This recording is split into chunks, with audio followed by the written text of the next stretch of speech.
But how about this question? What about what Mr. Snowden knows, and whom else might get a hold of that? We have a couple of, I would say, I can hardly think of two better people to talk to about that subject. Here in Washington with me is Colonel Cedric Leighton, retired of the U.S. Air Force, and very relevant to your considerations, Internet. He's a former deputy director at the NSA. Welcome. Thank you. Okay, whatever you ever heard in my phone calls, I just want you to know I was joking. And Gordon Chang, he is, among many works, the author of Nuclear Showdown, North Korea Takes on the World. He joins us via Twitter. Gordon, hi. Hi.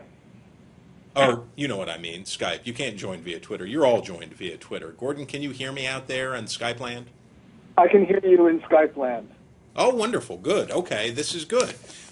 So here is, Gordon, let's start with you. You are an expert on the complex relationship between the United States and China. What do you make of the decision by Mr. Snowden to go there?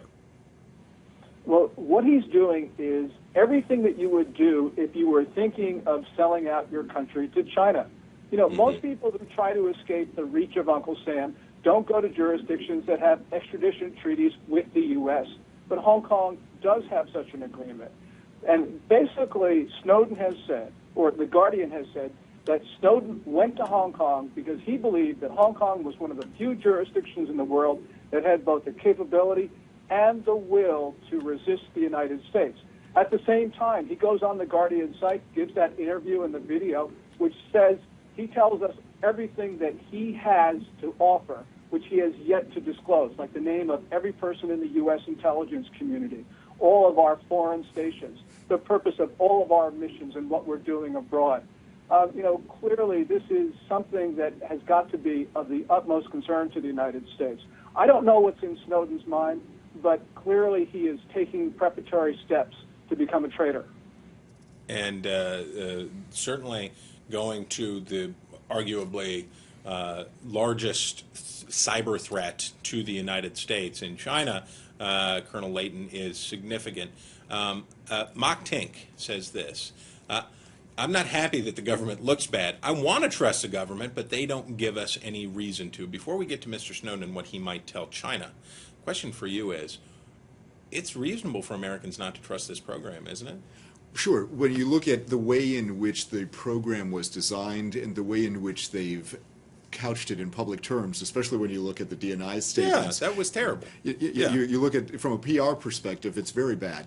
But when you see what it was supposed to do and you actually explain it, it's a little bit different. And you explain the reality of it. So let's start with that. The basic idea, Chris, is that these programs are there to do data mining for the purposes of laying a digital landscape that's out there. So that when you detect an anomaly in the digital landscape, you can say, hey, wait a second.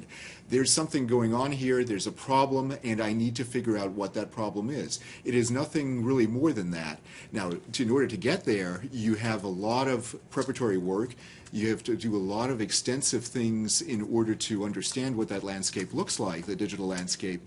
But you cannot do that totally blind, and you cannot do that totally deaf.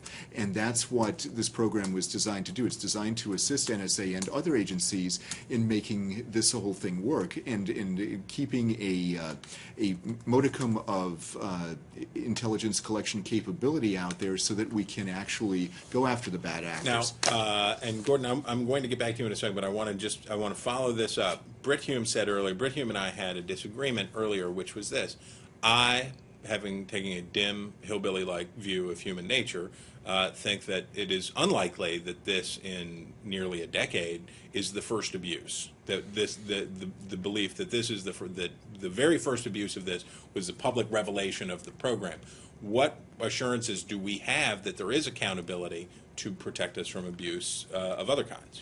Sure. The way the program works, it has actual rules and laws that govern it.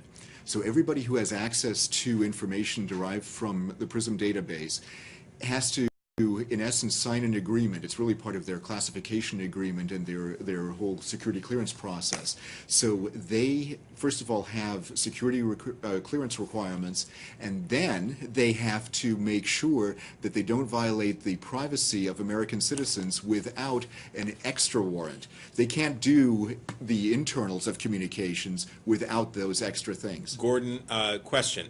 For China, as they look at this, you have to imagine that President Xi was enjoying the moment as he was talking to the president about cyber hacking and able to tell President Obama, oh, and you're sort of hacking your entire population, so haha. How far would they go, do you suppose, to recruit somebody with the knowledge of Snowden? Well, China would go to any lengths.